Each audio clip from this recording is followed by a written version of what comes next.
Roman en 9 lettres de Fedor Mikhailovitch Dostoïevski, lu par Équilivre, livre audio.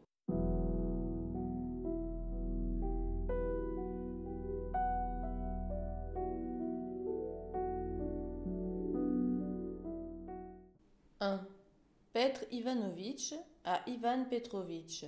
Honoré monsieur et très cher ami Ivan Petrovitch, voilà déjà 3 jours que je vous poursuis, pourrais-je dire, mon très cher ami, ayant besoin de vous parler pour une importante affaire, et je ne vous trouve nulle part.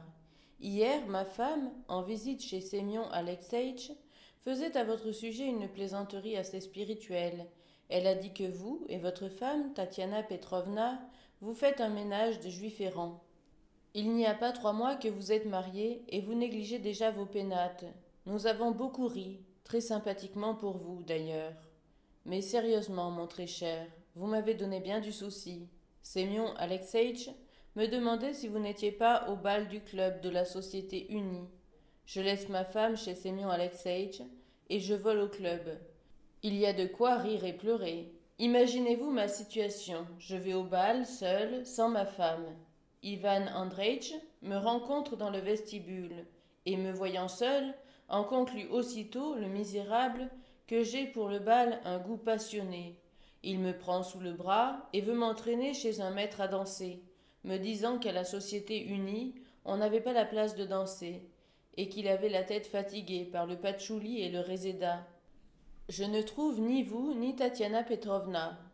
Ivan Andreitch me jure que vous êtes allé, au malheur d'avoir trop d'esprit, au théâtre Alexandrinsky. J'y vole. Là, pas plus qu'ailleurs, je ne vous trouve. Ce matin, je pensais vous rencontrer chez Tsistoganov. Pas du tout. Tsistoganov m'envoie chez Perepalkin. Là, la même chose. En un mot, je me suis exténué. Je vous écris, pas d'autre parti à prendre. Il ne s'agit pourtant pas de littérature dans mon affaire, vous me comprenez. Il vaudrait mieux nous expliquer de vive voix, et le plus vite possible. Je vous prie donc de venir chez moi, avec Tatiana Petrovna prendre le thé. Mon Anna Mihailovna sera ravie de votre visite. À propos, mon très cher ami, puisque je vous écris, je vais aussi vous rappeler certaines choses. Je suis forcé de vous faire un reproche, mon honorable ami. Vous m'avez fait une plaisanterie un peu légère, brigand. Vers le 15 du mois passé, vous m'avez amené un de vos amis, Eugène Nikolaïtch, que vous me recommandiez chaudement, ce qui est à mes yeux le plus sacré des passeports. Je me réjouis de cette occasion de vous être agréable. J'ouvre mes bras et ma maison à votre ami. Mais je ne savais pas que ce fût une manière de me mettre la corde au cou. Une jolie affaire. Je n'ai pas le temps de vous expliquer tout cela. Et d'ailleurs, ce ne sont pas des choses à écrire. Mais je vous prie, mon méchant ami, d'insinuer à votre jeune homme délicatement, comme entre parenthèses, à l'oreille, en douceur, qu'il y a dans la capitale beaucoup d'autres maisons que la mienne. Je suis excédé, mon petit père. Je tombe à vos pieds, comme dit mon ami Semoïnevitch. Quand nous nous verrons, je vous conterai tout. Non pas que ce jeune homme ait de mauvaises manières, ou des vices, non pas.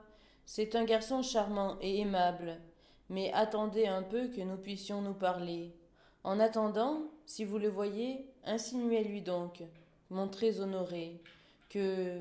Vous savez quoi, mon très honoré ami?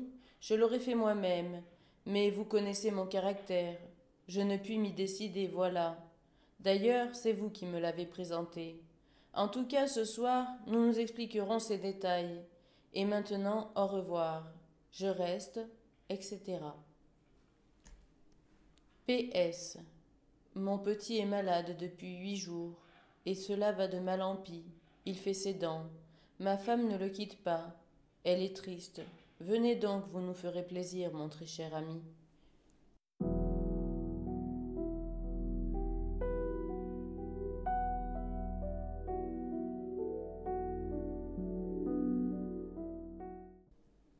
Deux. Ivan Petrovitch à Petr Ivanovitch. Honoré monsieur Petr Ivanovitch, j'ai reçu hier votre lettre. Je l'ai lue et je suis resté très surpris. Vous m'avez cherché Dieu sait où, quand j'étais tout simplement chez moi. Jusqu'à 10 heures, j'ai attendu Ivan Ivanitch Tolokonov. Nous montons aussitôt en voiture, ma femme et moi. Je dépense de l'argent. Je viens chez vous vers 6h30. Vous êtes absent. Votre femme me reçoit. Je vous attends jusqu'à 10h30. Je prends ma femme, je dépense encore de l'argent, je loue une voiture, je ramène ma femme à la maison, et je vais chez les Pérépalkine, espérant vous trouver là. Mes calculs sont encore déçus. Je rentre, je ne puis fermer l'œil de la nuit, tant je suis inquiet. Le lendemain matin, je frappe 3 fois chez vous, à 9h, 10h et 11h. Je dépense 3 fois de l'argent pour des voitures, et j'en suis pour une veste. En lisant votre lettre, j'ai donc lieu de m'étonner. Vous me parlez de Eugène Nicolaïch. Vous me demandez de lui insinuer, et vous me dites pas pourquoi. J'approuve votre prudence, mais il y a papier, et moi je ne suis pas homme à donner les papiers d'importance à ma femme pour faire des papillotes. Enfin, je ne comprends pas le sens de votre lettre.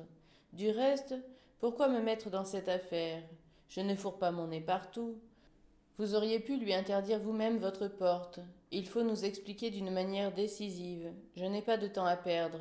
D'ailleurs, je suis gêné, et je ne sais ce que je serai obligé de faire si vous négligez de vous conformer aux conditions établies entre nous. Le voyage n'est pas long, mais il coûte. Or, ma femme se lamente. Elle veut une capote en velours à la mode. Quant à Eugène Nicolaïch, je m'empresse de vous dire que j'ai pris des renseignements sur lui chez Pavel Semenitch Pérépalkine. Il y a 500 âmes dans le gouvernement d'Yaroslav et de sa grand-mère. Il en héritera 300 de plus. Le chiffre exact de sa fortune, je l'ignore. Je pense que vous devez le connaître. Je vous prie de me donner un rendez-vous ferme.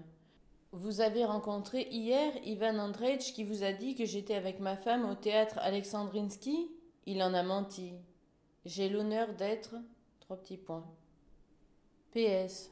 Ma femme est enceinte. Elle est nerveuse et parfois mélancolique. Il arrive que dans le théâtre, on tire des coups de fusil et l'on fait entendre des tonnerres artificiels. Vous sentez bien que je me garde de l'y conduire, pour ne pas l'effrayer. Quant à moi, je ne suis pas très amateur de spectacle.